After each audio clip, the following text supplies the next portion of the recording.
আসসালামু আলাইকুম ওয়া রাহমাতুল্লাহি ওয়া বারাকাতুহু। আজকে আমরা এই ভিডিওতে আলোচনা করব আমরা অনেক সময় ফসল করি কিন্তু ভালো ফলন হয় না।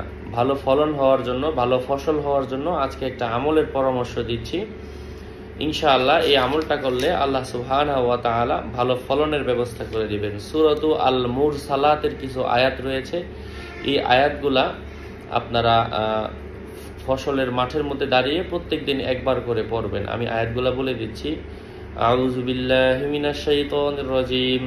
আলাম নাজআলিল আরদা কিফাতা আহইয়াআন ওয়া আমওয়াতা ওয়া জাআলনা ফিহা রাওয়াসিয়া শামিখাতিন ওয়া আসকাইনাকুম মাআন ফুরাতা ইন্নাল মুত্তাকিনা ফি যিলালিন ওয়া উয়ুন ওয়া ফাকিহাতিন মিম্মা ইয়াশতাহুন কুলু ওয়াশরাবু হানিআম বিমা কুনতুম তা'মালুন ইন্না কাযালিকা নাজজিল মুহসিনিন। আল্লাহ তাআলা আমলের তৌফিক দান করেন।